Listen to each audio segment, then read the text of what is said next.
जी students, आज का जो हमारा लेक्चर है ये लास्ट होगा जी हमारा इस मॉड्यूल का लेक्चर।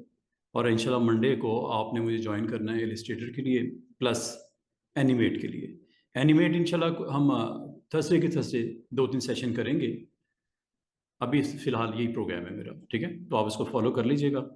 तो थर्सडे को एडोबी एनिमेट के एक और सॉफ्टवेयर है, फोटोशॉप और इलिस्ट्रेटर की तरह एडोबी ने एक और आपको सॉफ्टवेयर सीखने के लिए कहा है, और सीखना भी चाहिए, जिसमें आप एनिमेशन बना सकोगे। उसमें भी टूल बॉक्स होगी, उसमें भी वर्क स्पेस होगा, लेकिन उसका रोल थोड़ा डिफरेंट है। एनिमेशन आप क्रिएट कर सकते हो, अपनी ऑन एनिमेशंस। मतलब एक तो होता है ना स्टिल फोटोग्राफ्स, एक होती है मूविंग ऑब्जेक्ट जो स्क्रीन के ऊपर, अच्छा उसमें हम स्टेज बोलेंगे उसको। जो आपका वाइट बोर्ड बनेगा ना, इसमें आर्ट बोर्ड बोलते हैं इलिस्ट्रेटर में वाइट बोर्ड आर्ट बोर्ड कहलाता है। फोटोशॉप में उसको हम कैनवस बोलते हैं, और सम टाइम आर्ट बोर्ड भी बोलते हैं जब आर्ट बोर्ड के अंदर आप जाते हो तो। लेकिन एनिमेशन में या एडोबी एनिमेट में इसको स्टेज बोलते हैं। स्टेज पे करेक्टर्स होंगे, करेक्टर्स वो आपको मूव करते हुए नजर आएंगे। अगर उसमें बैकग्राउंड में आप ऑडियो भी लगाना चाहो, ऑडियो भी लगा सकते हो। उनको मूविंग स्टेट में आप स्टेज के ऊपर मूव करके दिखा सकते हो। कार को भी चला सकते हो, ऐसे लगेगा जैसे कार आपकी मूव हो रही है रोड के ऊपर, या प्लेन फ्लाई हो रहा है स्काई के अंदर। कुछ भी इस तरह का कंटेंट अगर आपने डेवलप करना हो, या कोई करेक्टर है वो आपका मूव करते हुए करते आपके सामने आ रहा है और जा रहा है, 2 करेक्टर 3 करेक्टर जैसे भी आप प्ले करना चाहो, तो फिर उसमें हम देखेंगे उसमें भी लेयर्स होती हैं। लेयर्स आपको पता है फोटोशॉप में भी थी, लेयर आपको इलिस्ट्रेटर में भी मिलेगी, और लेयर आपको इंशाल्लाह एनिमेट में भी मिलेगा। लेकिन ये सब कुछ होगा इंशाल्लाह अगले वीक्स में। अभी हम लोग स्टूडेंट्स यहाँ पे आई ड्रॉपर को सीखने जा रहे हैं। आई ड्रॉपर एक वेरी वेरी सिंपल टूल है। ये अकेला टूल नहीं है, ये आपके पास एक पूरा टूल्स का एक पैनल है। फोटोशॉप हम ओपन कर लेते हैं, और फोटोशॉप में इन टूल्स को थोड़ा सा एक्सप्लोर कर लेते हैं। और बाकी मैं आपको इसमें जो टूल्स आप जानना चाह रहे हो या मैंने नहीं करवाए, देखता हूँ, मैं खुद भी देख लेता हूँ। अगर मैंने कुछ टूल्स अगर छोड़े हैं तो टूल्स देख लेते हैं कौन से टूल्स। जैसे 3D material, 3D eye dropper मैंने नहीं करवाया, छोड़ दिया था टूल्स में। या ये आज जो आप टूल्स देख रहे हो, फोटोशॉप ओपन हो गई है, तो फोटोशॉप में आज जो टूल्स हम सीखने जा रहे हैं वो है आई ड्रॉपर। आई ड्रॉपर जब कभी आप अपना कंटेंट बनाते हो, जैसे मैंने एक सिंपल सा पेज लेटर साइज का, या कवर पेज के लिए, या जो पोस्ट बनानी है उसके लिए, मुझे इन टूल्स की जरूरत पड़ गई। आई ड्रॉपर टूल है, आई इसकी शॉर्टकट की होती है, कलर सैम्पलर है, रूलर है, नोट है, काउंट है। ये कहाँ इस्तेमाल होता है? आप इसको इस्तेमाल कर सकते हो डिफरेंट कलर्स अगर आपने पिक करने हो अपने फ्रेम के ऊपर से। एक तो ये तरीका होता है कि आप कलर जो सिलेक्ट करोगे, आपको पता है यहाँ पे वो कलर आपको फोरग्राउंड में उसकी रिप्रेजेंटेशन नजर आती है। आप डबल क्लिक करके कलर यहाँ से कोई भी ले सकते हो, ग्रीन लेना है, ब्लू लेना है, रेड लेना है, या स्वैप करना है फोरग्राउंड बैकग्राउंड, आपको पता है ये तो आप कर सकते हो। अगर मैं आपको ये कहूँ कि आपने डिज़ाइन की डिमांड क्या है, कि आपको टेक्स्ट का कलर हो या कोई शेप्स हैं उसके अंदर आपको कलर को फिल करना है बकेट के थ्रू, ये बकेट होती है, ये पेंट बकेट। इसके साथ जो इसका कॉम्प्लीमेंट करेगा टूल, इसके साथ जो इस्तेमाल करोगे टूल, वो टूल होगा आई ड्रॉपर। आई ड्रॉपर का कॉम्बिनेशन बनता है पेंट बकेट के साथ। अब वो किस तरह बनता है, मिसाल के तौर पे ये आपका एक पेज है,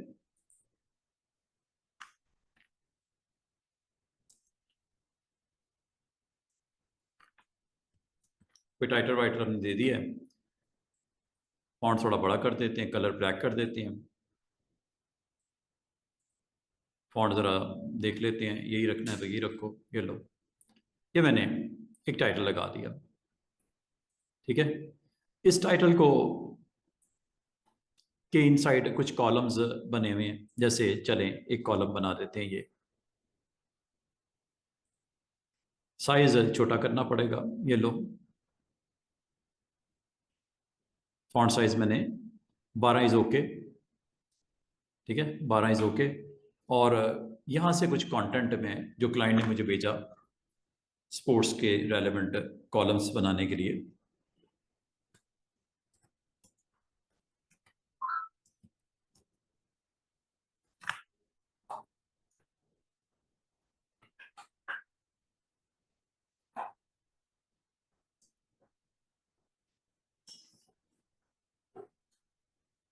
ये मेरे पास कुछ कंटेंट पड़ा हुआ है समर ओलंपिक्स से रेलेवेंट। ये मैंने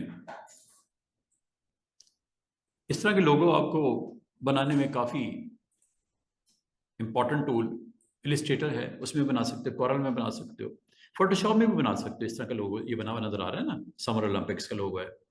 आप विंटर ओलंपिक्स का लोगो देखा होगा, और हर साल हर दफ़ा 4 साल पर 5 साल पर ओलंपिक्स आती है तो वो डिफरेंट डिफरेंट लोगोज आपको बने हुए दिखते हैं। तो वो आप लोगोज इस तरह के आप खुद भी बना सकते हो, और लाजम होता है आप ही की तरह का कोई डिज़ाइनर होगा ये लोगो वो बनाता होगा। अभी फ़िलहाल मैं यहाँ पे अपना कंटेंट पेस्ट कर देता हूँ।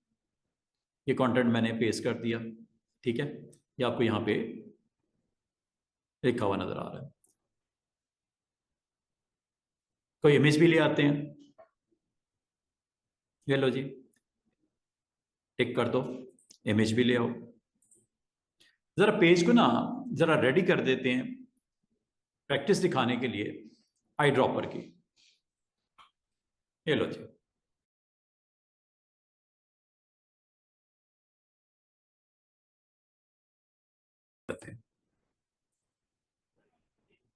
टिक कर देते हैं। एक और इमेज पिक करता हूँ। अब मैं ये क्यों कर रहा हूँ, ये मैं अभी आपको थोड़ी देर में इसके बारे में बताता हूँ।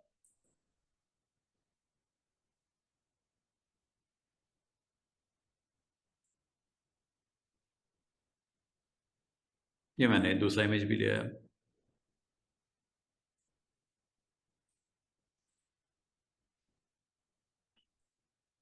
मैं यहाँ पे एक शेप बनाने लगा हूँ, एक रेक्टेंगल शेप बनाने लगा, पाथ नहीं शेप।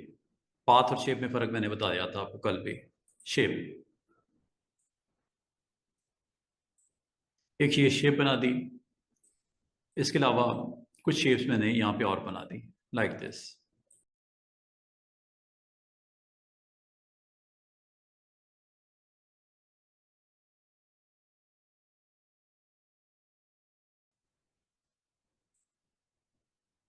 ये शेप्स आपको दिख रही होंगी। अगर मैं आपको कहूँ कि इन शेप्स के अंदर मुझे फिलिंग रिक्वायर्ड है, और फिलिंग किस तरह की रिक्वायर्ड है, मुझे पिक करनी है फ्रॉम दिस इमेज। ये इमेज में आपको कलर नजर आ रहे होंगे, स्पॉट्स नजर आ रहे होंगे। मुझे इन स्पॉट्स को फिल करना है इन शेप्स के अंदर, या इसके जर्सी कलर को, या ये नाइकी का लोगो बना हुआ है इसको फिल करना है मैंने, या इसके कॉलर का कलर है इसको मैंने फिल करना है इन शेप्स में जो ये बनी हुई है। अब वो कैसे होगी, इसमें आपको टूल जो है सपोर्ट करेगा आई ड्रॉपर। अब आई ड्रॉपर से देखो, आई ड्रॉपर से आपको मौका मिलेगा कि आप पिक कर सको कलर को, इस इमेज में से जो इमेज नजर आ रहा है इसमें से पिक कर सको कलर को। अगर आप इस कलर के बारे में जानना चाह रहे हो, क्या इसकी वैल्यूज क्या हैं, रेड ग्रीन ब्लू या CMYK, तो कलर सैंपल से देख भी सकते हो। कलर सैंपलर एक और टूल है, इससे आप अपने फ्रेम में मौजूद, आपको इसकी टी शर्ट का इस पॉइंट ऑफ पिक्सल का कलर जानना है, इसका ये आपको पता है ये येलो है, कहीं डार्क है कहीं लाइट है, ये येलो है आपको देखने का, लेकिन ये येलो कलर है, ठीक है। तो आपने इस शर्ट का इस कलर को एग्जैक्टली जानना है, क्या सैंपल चेक करना है, सैम्पलिंग करनी है।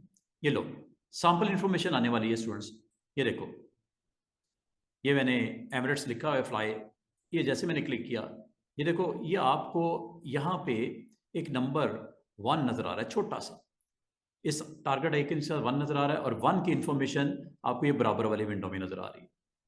इन्फो ये ऑटोमेटिकली ओपन हो जाती है, ये ऑटोमेटिकली ओपन हो जाती है। वैसे तो आप विंडो में जाके इन्फो की पैनल को ऑन भी कर सकते हो, लेकिन जब आप सैम्पलिंग करते हो ना यहाँ से, ये वाले टूल से, ये वाला थर्ड वाला ऑटोमेटिकली आपकी उस पिक्सल की वैल्यू को पिक करके ड्रॉप कर देता है इन्फो विंडो में। ये इन्फो है, आई फॉर इन्फो, और इसमें आपको दिख रहा होगा आर की वैल्यू 127 है, जो कि 255 हाईएस्ट टच करेगा। ये 255 is the highest value red की। इसी तरह ग्रीन की 121 है, इसकी भी हाईएस्ट वैल्यू ग्रीन शेड की 255 होती है। इसी तरह ये ब्लू है, इसकी भी हाईएस्ट वैल्यू 255 होती है। मतलब हाईएस्ट वैल्यू 255 पे ये प्योर कलर आएगा नजर। इसका मतलब अगर ये दोनों नीचे वाले जीरो हो जाए तो रेड कलर होता है। अगर दरमियान वाला सिर्फ 255 हो जाए, ऊपर और नीचे जीरो हो जाए, तो इसका मतलब ग्रीन प्योर कलर। अगर ब्लू को आप 255 कर दो, बाकी जीरो कर दो, तो ये मतलब ब्लू कलर आपको प्योर नजर आएगा। अच्छा, ये सैम्पलिंग होती है। ये सैम्पलिंग आपने मिसाल के तौर पे एक ये सैंपल किया, एक आपने ये लोगो बना हुआ है, रेड टोन में है, क्लिक करता हूं, देखते हैं क्या होता है। ये देखो, ये 1 और अब ये 2 आने वाला है। ये सेकंड पॉइंट के बारे में इंफॉर्मेशन आ गई, 1 और ये 2। जैसे भी क्लिक करूं, ये 3। मिसाल के तौर पे आपने किसी और पॉइंट पे क्लिक करके देखना है, like I want to know about this model के इस कलर का वैल्यू चेक करना चाह रहा हूं। क्लिक करो, यहाँ पे आपको एक और नंबर 5 आ गया। तो ये आपको, अगर आप जानना चाह रहे हो कि किस पॉइंट की क्या वैल्यू है, ये पॉइंट 1 है जो पहला क्लिक किया था, ये 2, 3, 4 और ये आखिरी वाला, इसमें रेड बहुत प्रोमिनेंट है, इसी वजह से ये वैल्यू 230 है। इस स्पॉट में, इस पॉइंट में रेड की वैल्यू क्लियर नजर आ रही है, इसीलिए ये वैल्यू कितनी नजर आ रही है, 230 हाई वैल्यू। लेकिन ये अकेला पिक्सल रेड नहीं है, बल्कि इसमें green shade 73 points fix, B is 164। इन तीनों का मिक्सचर है, ये जो पिक्सल है ये तीनों का मिक्सचर है। अगर वेरी वेरी क्लोजली आप वॉच करो, आपने जिस पॉइंट पे क्लिक किया है उसकी इंफॉर्मेशन आ रही है। अच्छा, ये इंफॉर्मेशन आपके पास आ गई है, बाद आपको कलर एग्जैक्टली समझ नहीं आता उस पॉइंट का, तो ये यहाँ से आप मालूम कर सकते हो। और अगर आपको ये नहीं चाहिए, ये जितने पॉइंट्स आपको नजर आ रहे हैं, अगर आप इसको क्लीन करना चाहो अपने, ये देखो ये सारे पॉइंट्स ही पॉइंट नजर आ रहे हो, ये देखो छोटे छोटे पॉइंट्स आपको 1 2 3 4। अगर आपको क्लीन करना है, ये ऊपर से क्लियर कर दो, ये लिखा हुआ नजर आ रहा है, क्लियर ऑल, खत्म हो गए। दोबारा से देखो, क्लिक क्लिक क्लिक, ये इंफॉर्मेशन में पॉपुलेट हो रहे हैं। क्लियर करना है, ये लो क्लिक कर दो। हाँ, किसी सिंगल पॉइंट की वैल्यू को चेक करना है। असल में ये 31/31 एवरेज निकाला।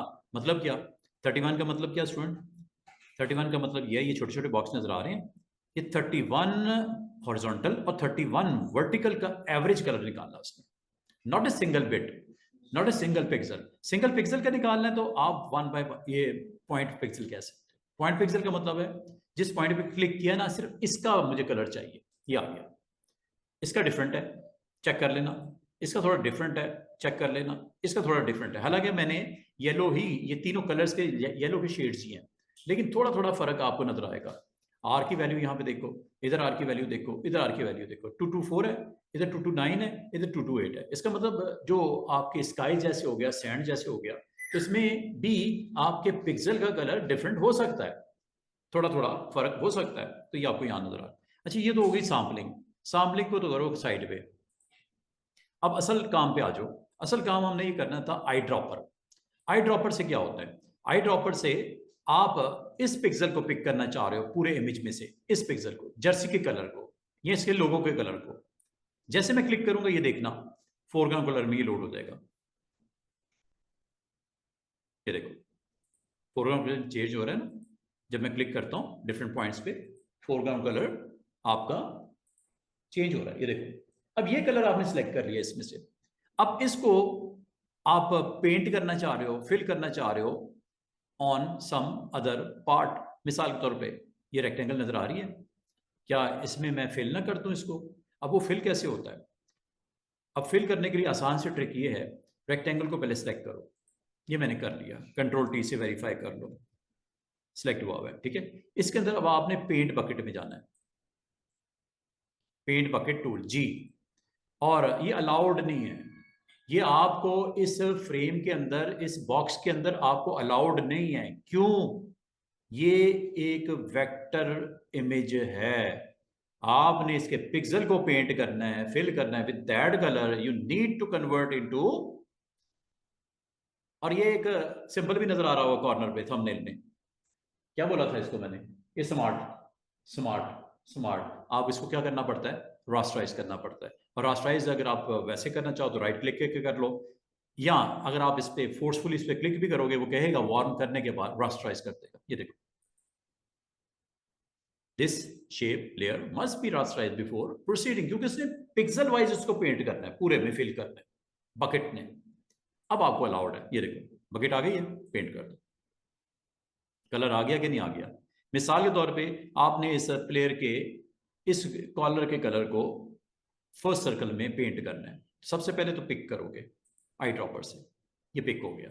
पिक होने के बाद ये कलर इधर आ जाता है, ठीक है। जो भी कलर, ये जर्सी का इसने शोल्डर कलर आपने ये ले लिया लाइट, ये लाइट पिक्सल का ये वाला आपने, या ये जो भी आपने कलर सेलेक्ट किया। अब आपने जिसमें पेंट करना है स्टूडेंट, उसको पहले सिलेक्ट करना जरूरी है।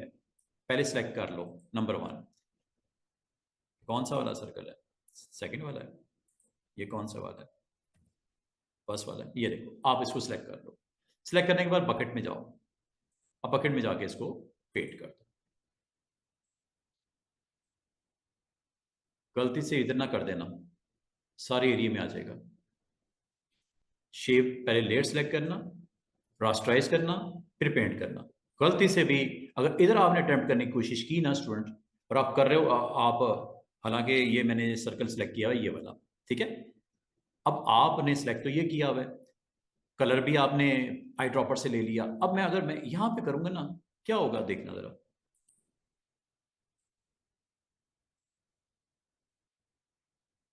आपने गलत जगह पे क्लिक कर दिया, अंडू कर देते हैं। वो पूरे कैनवस को उसने कर दिया। इसका मतलब स्टूडेंट आज की डेट पे के बाद अगर आपको कोई कहे कि कैनवस का कलर कर दो सेट, तो पेंट बकेट से भी हो जाता है। मिसाल के तौर पे ये बैकग्राउंड कलर, बैकग्राउंड लेयर को मैंने ले लिया, ठीक है। मुझे यहाँ पे कलर चाहिए, कौन सा चाहिए कलर? आपको पता है मैंने एडिट में फिल करवाया था, या मैंने आपको कहा था कंट्रोल बैक स्पेस से, कंट्रोल ऑल्ट बैक स्पेस या कंट्रोल बैक से आप ये फिल कर सकते हो जो यहाँ पे सिलेक्टेड कलर है। आसान सी ट्रिक ये है कि सिलेक्ट कर लिया आई ड्रॉपर से, फॉर एग्जाम्पल आपको ये कलर पसंद आ गया, आपने कलर सेलेक्ट कर लिया। करने के बाद अगली बात आपने इसको पेंट बकेट को लिया, यहां पे अगर मैंने क्लिक कर दिया ना, उसने देखो लेयर को फिल कर दिया। इसका मतलब आपके लिए ज़रूरी नहीं होता कि आप फिल में जाओ या वो फोरग्राउंड बैकग्राउंड का कलर सेट करके alt back space control back space करते फिरो। ये पेंट बकेट से भी आप कोई भी पार्ट को क्लिक करो, वो इमेज वो कलर लोड हो जाएगा। उसको अगर पेंट बकेट से भी आप उस लेयर पे फिल कर दोगे, हो जाएगा। पूरी लेयर पे भी वो कलर आ जाएगा। आ गया कि नहीं आ गया? ये देखो, अगर किसी स्पेसिफिक शेप में करना है तो उसको क्लिक करना जरूरी है, लेकिन अगर आपने किसी लेयर पे आपने पेंट करना है, कर सकते हैं। अंडू कर देते हैं फिलहाल। आई ड्रॉपर, आई ड्रॉपर का काम इतना ही था कि आपको अलाउड ये करता है कि आप यहां से कोई भी कलर जो आप चाहो वो यहां पे ला सकते हो कलर। और इसमें एक शॉर्टकट की याद कर लो, एक होती है फोरग्राउंड का कलर ऑन करने के लिए, जैसे ये वाला, ये फोरग्राउंड कलर। अगर आपने बैकग्राउंड का कलर ऑन करना है, अगर आपने बैकग्राउंड का कलर ऑन करना है तो स्टूडेंट आपने ऑल्ट के साथ क्लिक करना है, ये बैकग्राउंड भी सेट हो जाता है। देख रहे हो, फोरग्राउंड भी येलो, बैकग्राउंड भी येलो। डिफॉल्ट करता हूं, दोबारा देखो। आई ड्रॉपर से अगर आप इस पार्ट पे क्लिक करते हो, ऑल्ट के साथ क्लिक करते हो, तो ये कलर फोरग्राउंड के लिए नहीं सेट होगा, बल्कि ये कलर बैकग्राउंड के लिए सेट हो जाएगा। ऑल्ट की याद रखना, ऑल्ट। और अगर विदाउट ऑल्ट करोगे तो फोरग्राउंड कलर ये पॉपुलेट हो जाता है। एक तो ये तरीका बताया था ना, डबल क्लिक करो, फोरग्राउंड अलग सेट कर लो, ऐसे ये बैकग्राउंड हो गया, फोरग्राउंड करना है तो फोरग्राउंड कर लो। इस तरह एक तो तरीका ये होता है। लेकिन अगर आपने फोरग्राउंड और बैकग्राउंड वो कलर मिक्सर से नहीं करना, बल्कि पूरे फ्रेम में से किसी जगह से पिक करना है, तो आई ड्रॉपर से करना।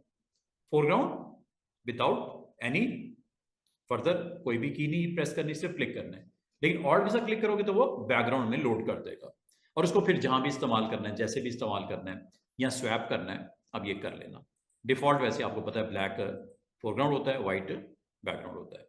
उम्मीद है आपको इस की समझ आ गई होगी, आई ड्रॉपर का फंक्शन क्या होता है।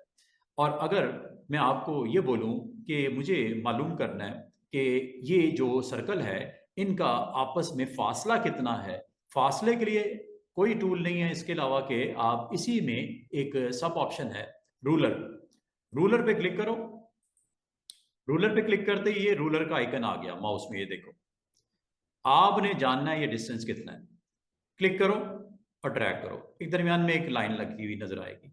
और जैसे आप माउस को छोड़ोगे ऊपर देखो W, W, और साथ में इधर देखो L1। L1 आपको ये बता रहा है ये पिक्सल जो डिस्टेंस है वो 205.48 है। सेंटर तक देखो, सेंटर तक 372.36 है। L1 देख रहे होगे, L1। और ये अगर मैं और बढ़ा दूं L1 को देखो, इस पॉइंट से जो स्टार्ट से लेके एंड तक कितना डिस्टेंस है वो आपको बता रहा है 508.68। ये डिस्टेंस कितना है, ये डिस्टेंस कितना है, मतलब स्टार्टिंग पॉइंट से एंडिंग पॉइंट का डिस्टेंस कितना है वो आपको बता देता है। मिसाल के तौर पे अगर आपको मैं कहूं इसकी हाइट कितनी है मॉडल की पिक्सल में, ये लो,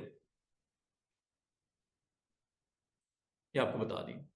अगर मैं आपको कहूं कि ये जो टेक्स्ट जो हेडलाइन लिखी है इसकी कितनी विड्थ एरिया है, ये लो, ये रूलर में आपको L1 में एग्जैक्टली बता देता है। ठीक है। और अगर मैं आपको कहूं ये स्ट्रेट लाइन है, जीरो से नजर आ रहा है, ए में देखो 0.00 है, थोड़ा सा नीचे करूं, -3, 4, 6 एंगल है ये।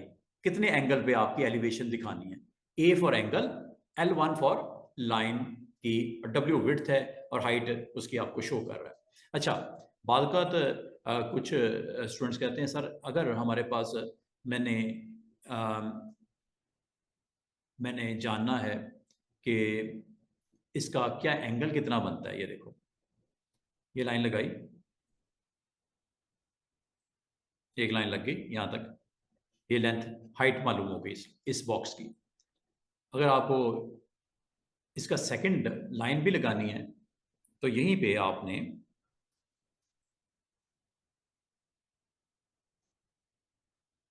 एक लाइन लगा दी, ऑल्ट के साथ दूसरी लाइन लगा दो, ये देखो। अगर मैं आपको कहूँ ये एंगल कितना बनता है, ऊपर देखो ए में नजर आ रहा है 56 बनता है, ये कितना हो गया 58, ये कितना हो गया, ये दो लाइनों के दरमियान में एंगल बताया है। और मजे की बात है एक लाइन की लेंथ है 292.42 और दूसरी लाइन की लेंथ है 723, ये कम हो गई, ये कम हो गई, इसको स्ट्रेट मैंने कर दिया लेंथ, ये लो। अब ये आमतौर पे मेजरमेंट के लिए यूज होती है। दोबारा से देखो मैं क्या कर रहा हूँ, पूरा फ्रेम देखो, दोबारा से देखिएगा। मैंने यहां से लेके यहां तक लेंथ मालूम कर ली, ठीक है। अगर मैं क्लियर कर रहा हूँ, क्लियर कर देता हूँ, ये देखो दोबारा से देखिएगा, ये क्लिक करता हूँ, मैंने इसकी विड्थ इसकी हाइट भी मालूम करनी है, किसकी, रेक्टेंगल की, और इसकी लेंथ भी मालूम करनी है। ये देखो कैसे करने लगा, चेक कीजिएगा, click, drag to second point, हो गया, माउस मैंने छोड़ दिया।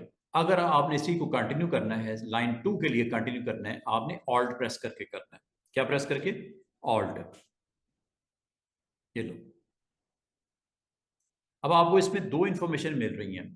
क्या मिल रही है कि इस बॉक्स की हाइट कितनी है, ये L1 है, इस बॉक्स की विड्थ कितनी है, ये L2 है, और दूसरी इसका एंगल कितना बनता है ये आपको यहां से मालूम आप कर सकते हो।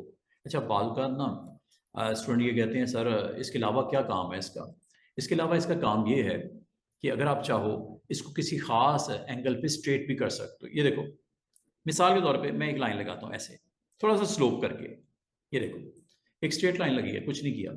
अब अगर मैं आपको बताऊं ये स्ट्रेटन लेयर पे मैं जैसे क्लिक करूंगा, इस की एलिवेशन के हिसाब से देखो क्या होने लगा, आपका सारा का सारा जो फ्रेम है उस एंगल पे रोटेट हो गया। ये देखो थोड़ा तिरछा नहीं हो गया पूरे का पूरा फ्रेम, लेकिन वो कौन सा फ्रेम, जिस लेयर को आपने सेलेक्ट किया था। अच्छा, अब लेयर कोई और ले लेते हैं, ये तो मैंने गलती कर दी, मैंने लेयर बैकग्राउंड वाली ली हुई थी इसलिए उसको उसने उस एंगल पे मूव कर दिया। अच्छा, अगर मैं चले इस प्लेयर को लेता हूँ, ये देखो कंट्रोल T करके वेरीफाई कर दूं कौन सा प्लेयर है ये, अच्छा हेडिंग है, ये ले लेते हैं, ये प्लेयर लेते हैं कंट्रोल T। ये देखो ये प्लेयर आपको देख रहा होगा, इसको आपने क्लिक किया हुआ है, लेयर ये वाली है, ठीक है, फुटबॉल नंबर 2 ये वाला, ठीक है। और मैं इसी टूल को लेता हूं, टूल का नाम है रूलर। रूलर को ऑन किया, ऑन करने के बाद ये एंगल दे देता हूं। जैसे मैं इसको स्ट्रेटन लेयर कहता हूं तो क्या हुआ,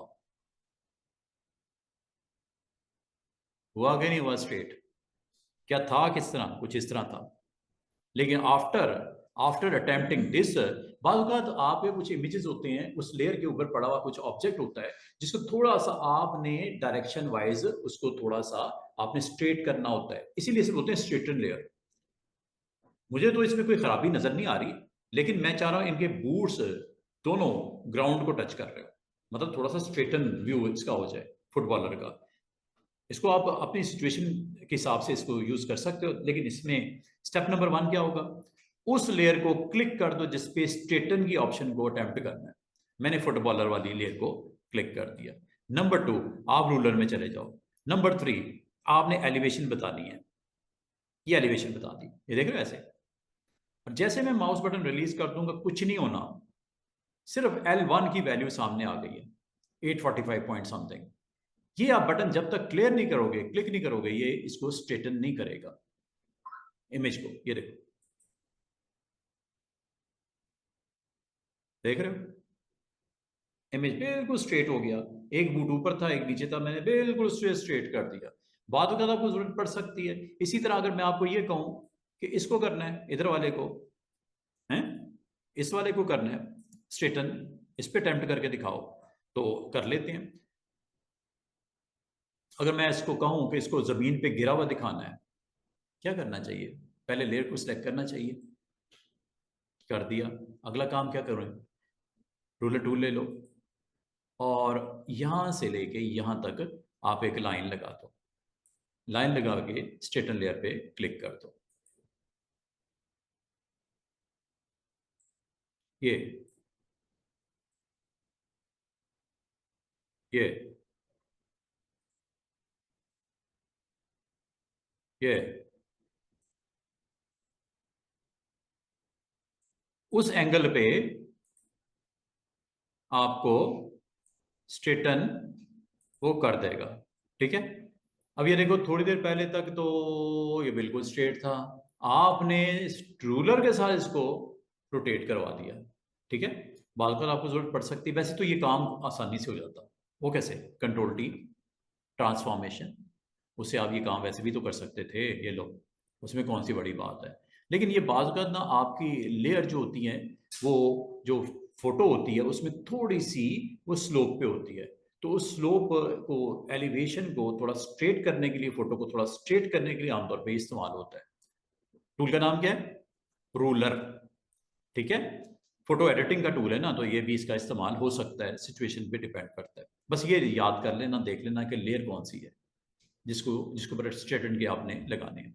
अच्छा, जहां तक नोट का और काउंट का ताल्लुक है, आप कभी किसी प्रोजेक्ट पे काम करते हो, आपकी टीम के अंदर बहुत सारे लोग बैठे हुए हैं, तो आप अगर नोट्स देना चाहो स्क्रीन के ऊपर, प्रिंट में नहीं आते, स्क्रीन पे नोट्स देना चाहो कि ये लोगो यहाँ पे रखोगे, लोगो की पोजीशन यहाँ पे है, लोगो के अंदर हमें क्या क्या, उसका कलर क्या होगा, उसकी विड्थ कितनी होगी, उसकी हाइट कितनी होगी, ईच एंड एवरीथिंग उसके बारे में अगर आपने नोट्स देने हो, नोट लिखने हो, तो ये नोट लिखने का एक आसान सा तरीका ये हो सकता है। मिसाल के तौर पे मैं यहाँ पे एक छोटा सा बॉक्स बना देता हूँ ऐसे, ये बॉक्स बना दिया, और यहाँ पे मैं अपनी टीम को कुछ इंस्ट्रक्शन देना चाह रहा हूँ। यहाँ पे अपनी टीम को कोई इंस्ट्रक्शन देना चाह रहा हूँ, मैं नोट लिख दूंगा, ये नोट, नोट टूल पे क्लिक करूंगा, और यहाँ पे जिस जगह पे नोट देना है, हेडिंग के बारे में देना है, अभी हेडिंग के बारे में भी दे देते हैं, मैं यहाँ पे इस बॉक्स पे क्लिक कर देता हूँ ऐसे। ये एक नोट का ये येलो आइकन विथ पेन आपको यहाँ दिख रहा होगा, और साथ ही एक मजे का काम, ये साथ में नोट के नाम से ये आपको अवेलेबल हो जाएगा स्क्रीन के ऊपर, ये नोट का पैनल। नोट के पैनल में यहाँ पे आप टाइप कर दो जो इंस्ट्रक्शन देनी है। Here, dear members या designer, here designer have to put company logo with 500 pixel by 500 pixel, note दे दिया। अच्छा, अब फर्दर क्या एक ही नोट देना है या और भी नोट्स देने हैं? आपने मिसाल के तौर पे और भी नोट्स देने हैं। नोट्स कहाँ देने हैं बताओ आप? मतलब ये है कि आप अपने प्रोजेक्ट्स में जब आप बिग प्रोजेक्ट पे काम करते हो तो आपको बाद औक़ात नोट्स की ज़रूरत पड़ जाती है। नोट्स अगर आपने लिखने हो तो कैसे लिखने हैं, मज़ीद नोट्स कैसे डालने? एक तो नोट मैंने डाल दिया, वो आपको प्लेसमेंट वहाँ पे नज़र आ रही है, ठीक है। एक नोट आपने यहाँ पे भी रखना है, इस प्लेयर के बारे में बताना है, कुछ इन्फॉर्मेशन देनी है, तो नोट टूल को आपने ले लें और यहाँ पे जी आपने बताना है player image with 2 by 3 inch, put this in a box। जो भी आपने इंफॉर्मेशन देनी, नोट देनी है, दे दो। इधर इसके लिए नोट दे दो, player number 2 size 2 by 3 inch, put it in a circle। मतलब आप जो भी इंफॉर्मेशन देना चाहो, आप इंफॉर्मेशन स्क्रीन के ऊपर उस दी जा सकती है। आपने नोट देना है अबाउट दिस टेक्स्ट, ठीक है, तो नोट यहाँ पे लिख देते हैं। नोट इंसर्ट करने का तरीका ये होता है कि आप नोट टूल को लो और जिस पॉइंट पे आपने नोट देना है वहां पर नोट यहाँ पे क्लिक करके दे सकते हो। और ये जैसे क्लिक करोगे ये आपका एक इंडिकेटर आ जाएगा, ये बॉक्स आ जाएगा और this is article about football event with 12 point size, comma, Arial font, etcetera etcetera etcetera देते थे। अब इसका फायदा ये होगा कि जब आपका ये कवर पेज रेडी हो जाएगा, अकॉर्डिंग टू नोट जो क्लाइंट ने आपको कहा था उसके मुताबिक आपने काम कर दिया, वर्किंग हो गई है, तो ये नोट्स आपको हेल्प करेंगे। जब आप फाइनलाइज करोगे तो फाइनलाइज जब करोगे तो ये नोट से आपको हेल्प कैसे मिलेगी? आप जिस नोट के बारे में जानना चाह रहे हो कि आपने उसको अकॉर्डिंग टू इंस्ट्रक्शन फुलफिल किया है कि नहीं किया, आप इस नोट पे क्लिक करो, ठीक है। इस नोट पे क्लिक करो और ये देखो ये नोट का पैनल ये मौजूद है। ये नोट आया इसके बारे में, इधर क्लिक करो, ठीक है, ये नोट आया इसके बारे में। और वैसे भी आप यहां से भी नोट देख सकते हो, ये देखो। और मजे की बात है, मैं अगर आपको पूरा फ्रेम दिखाऊं, ये देखो ये इस वक्त कितने नोट लगे हुए हैं, 1 2 3 4। आप जिस नोट के बारे में देखना चाहो अपने डिजाइनर के लिए जो आपने ब्रीफ किया था उसको, ये देखो वो आपका ये इस नोट के बारे में बता रहा, हाईलाइट हो गया ना, ये वो कॉर्नर वाले नोट के बारे में, लोगों के, ये या आपने जो सेकंड नोट दिया था, ये जो थर्ड नोट दिया था, ये जो फोर्थ नोट दिया था, तरतीब वाइज दिखा रहा है। अब बैक यहां से कर लो और अगर आप नोट के मुताबिक एक्शन हो चुका है, अगर आपको ये यहाँ से मूव करना है या यहाँ से ख़त्म करना है, यू नीड टू डिलीट, ये डिलीट है, ये नोट ख़त्म हो गया। इस तरह बाकी दूसरे को भी करना है, तीसरे को भी करना है, चौथे को भी करना है। आप नोट्स को बड़े आराम से डिलीट कर सकते हो यूजिंग दिस बॉक्स। ये बटन है डिलीट का, आपको पता है पिन का बटन आपको अलाउ करता है कि अगर आप काम आपका project is completed, everything is okay according to your instruction. वो बिग प्रोजेक्ट्स में आमतौर पे नोट्स की जरूरत पड़ जाती है। जब टीम में काम कर रहा होता है ना बंदा, 2 3 लोग काम कर रहे होते हैं, तो अपनी याददाश्त के लिए हो या दूसरे को आपने वहां पे कमेंट्स के तौर पे कुछ लोड करना हो तो नोट दे दिया करो। नोट इंपॉर्टेंट आपके लिए हो जाते हैं। अच्छा, नोट के बाद अगर स्टूडेंट इसमें काउंटिंग की बात हो, बात होकर आपको काउंटिंग की जरूरत पड़ती है, ठीक है। कोई ऐसे इमेजेस हो सकते हैं जहां पे काउंटिंग रिक्वायर्ड होती है। मिसाल के तौर पे कोई ऐसा इमेज ले लेते हैं जिसमें काउंटिंग मैं आपको दिखा सकूं, काउंटिंग दिखा सकूं। कोई इमेज ले आते हैं, कोई ऐसा प्रोजेक्ट था जिसमें कुछ आपको काउंटिंग रिक्वायर्ड है, मिसाल के तौर पे ये है,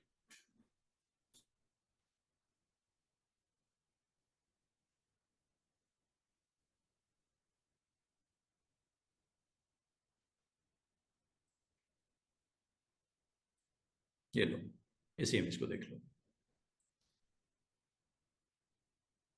ये इमेज है। आपने विंडो काउंटिंग करनी है पूरे इमेज में, विंडो काउंटिंग रिक्वायर्ड है आपको। ये काउंटिंग शुरू होने लगी है, फ्लोर 1 की और फ्लोर 2 की अलग अलग विंडो काउंटिंग। या ये जो ट्रीज नजर आ रहे हैं इनकी काउंटिंग करनी है, ये स्टेयर्स नजर आ रही हैं इनकी काउंटिंग करनी है। आप ये कर सकते हो, अपने लेबल्स को यहाँ पे दिखा सकते हो। तो टूल नेम इज, चलें स्टेयर काउंटिंग करते हैं। आपने काउंट टूल पे क्लिक करना है। काउंट टूल पे क्लिक करने के बाद सबसे पहले आप यहाँ पे देखो किस कलर में आप काउंटर का लेबल दिखाना चाह रहे हो। कलर बताओ पहले। कलर मैं पहले ऑन करता हूँ, रेड कलर कर लेती हूँ। पहले तो आपने कलर बता दिया। दूसरा, फॉन्ट क्या यूज करना है, लेबल का साइज है, ये लेबल का साइज होगा। बिग साइज में भी दिखा सकते हैं 1 2 3 4। ये देखो पॉइंट साइज है, काफी बड़ा मैंने कर दिया, ठीक है। ये हमने चले 35 कर देते हैं, पॉइंट्स हैं ये। और ये है मार्कर का साइज, एक छोटा सा गोल दायरा लगेगा जिसकी मैक्सिमम वैल्यू दायरे की 10 की हो सकती है, और छोटे छोटे डॉट लगाना है तो 1 होगा। सिर्फ डॉट नजर आएगा, छोटा सा डॉट नजर आएगा, लेकिन आप चाह रहे हो थोड़ा सा मार्कर का साइज बड़ा हो जाए, ताकि होता है ना, ये विंडो 1 है, मार्कर 1 लिख दिया, मार्कर 2 लिख दिया, मार्कर 3 लिख दिया, ठीक है। तो मार्कर का साइज मतलब वो स्पॉट है, छोटा सा दायरा। चलिए 10 ही कर देते हैं। ये मैक्सिमम 10 होता है और छोटा छोटा आपका 1 होता है। ये देखो, अब आ जाओ, ये देखो, ये स्क्रीन के ऊपर आपको दिख रहा है नंबर 1। जहां से स्टार्ट करना, नीचे से करना है, ऊपर से करना है। चलिए ऊपर से कर लेते हैं। ये लो, ये 1 हो गया। ये मार्कर है, ये गोल दायरा जो है ना, ये मार्कर साइज है। 2 3 4 5 6 7 8, 8 स्टेयर्स हैं। अच्छा, स्टेयर काउंटिंग तो हो गई, इसको स्टेयर काउंटिंग हो गई, इसका नाम भी चेंज कर सकते हैं, रीनेम कर देते हैं, इसका नाम रख देते हैं स्टेयर काउंटिंग।